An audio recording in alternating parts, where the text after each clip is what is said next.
This is the Conduit Show. It's 6:57 on a Sunday, May the 10th. It's actually Mother's Day in the U.S. and is it Mother's Day in Jamaica too? I think it is.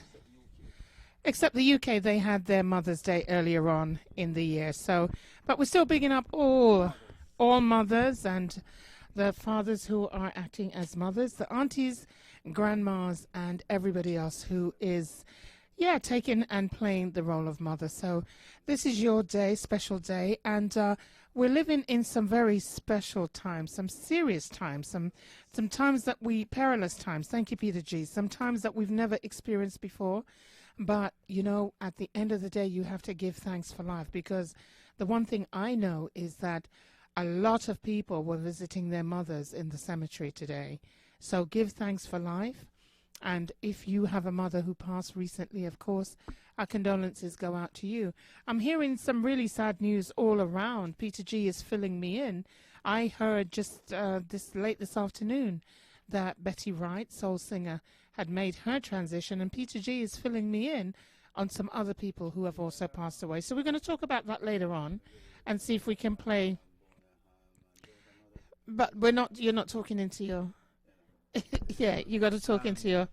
and sit close to it. It don't have no virus, Peter. Me scan it.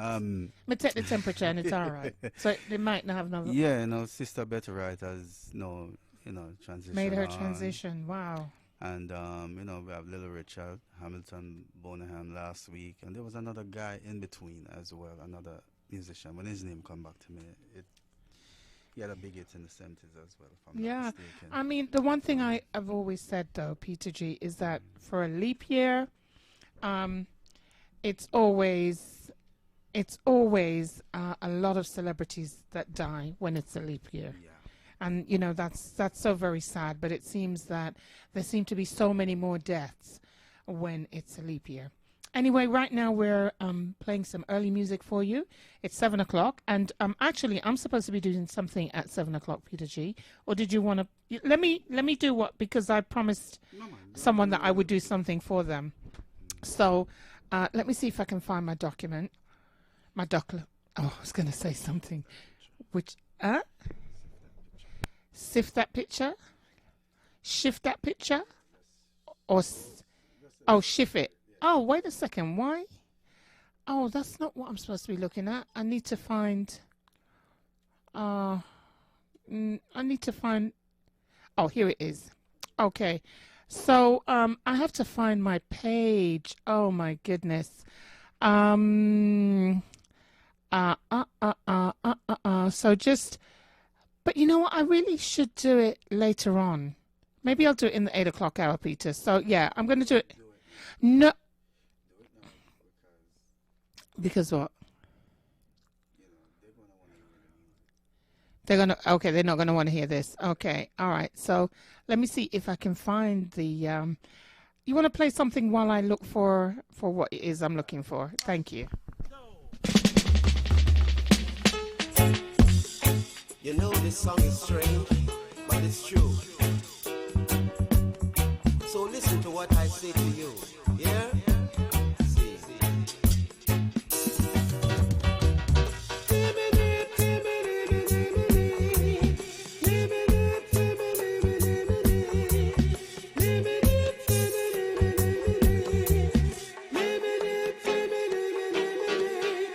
Every day bucket go away. One day the bottom must drop out. Never gonna miss that water until the well runs dry. The well runs dry. Oh yeah. Oh now. Oh yeah now. Never gonna fix that roof. Yes, voice of Mr. Prince Allah. You're never gonna miss that water until the well runs dry.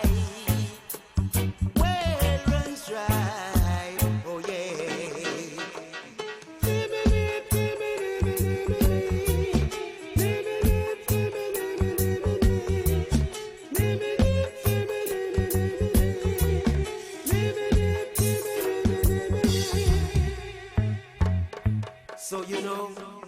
must do the good you can to everyone you can.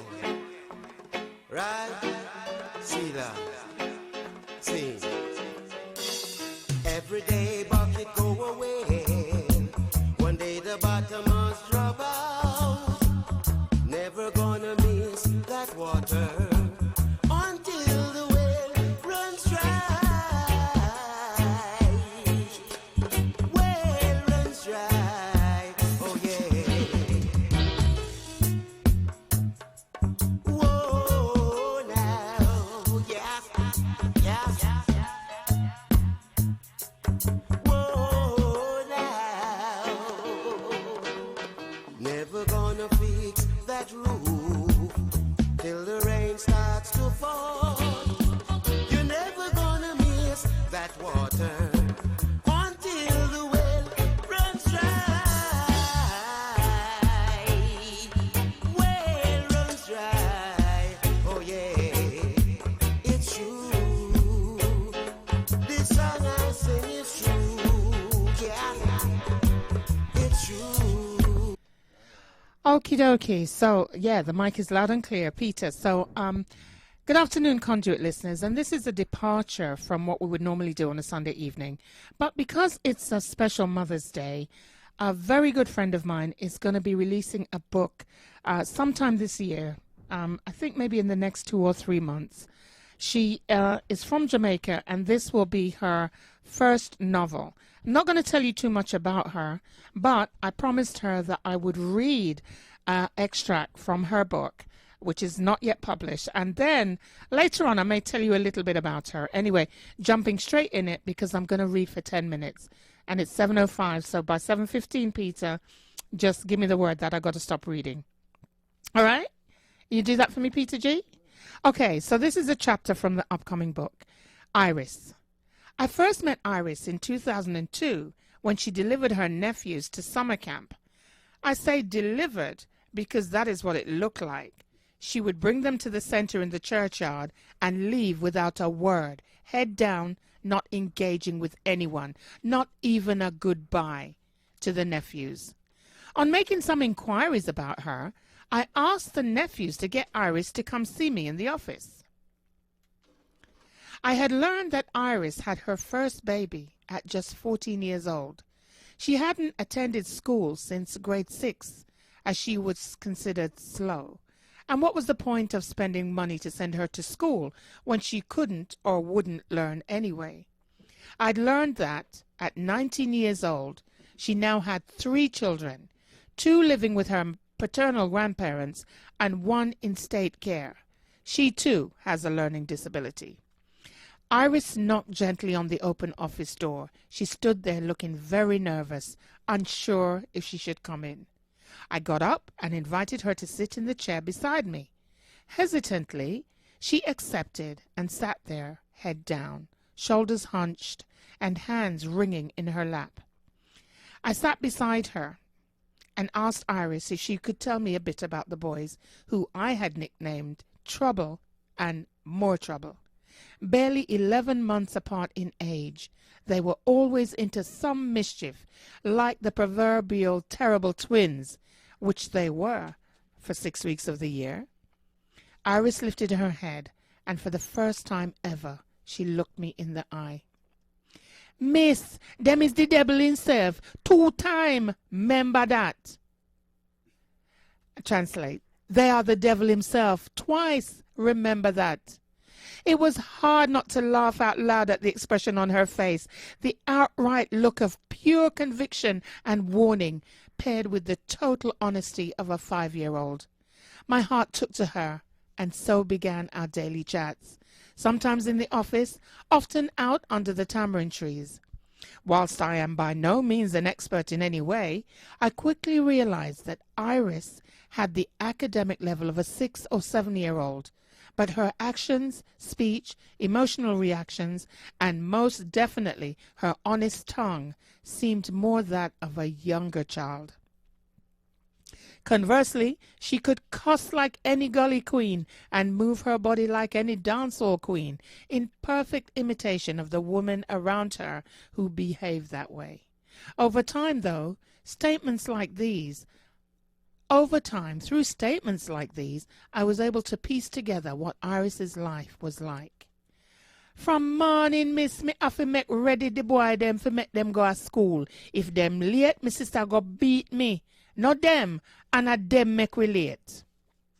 As my sister leave go work, is then the dirty man come want deal with me. Them just hold me down and do them thing from me top go to school. True.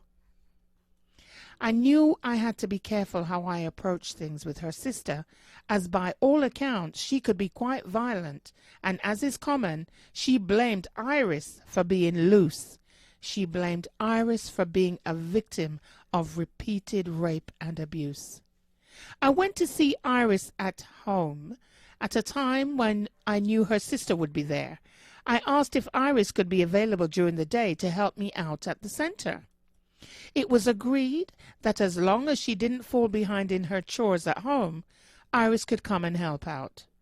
Iris's face lit up when she realized she would no longer be at home alone during the day, and she had a job.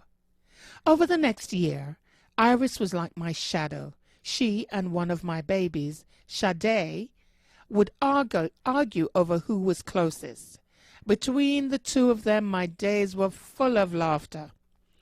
At the end of summer, I noticed that Iris was becoming a little more distant and yet more and more reluctant to go home at the end of the day.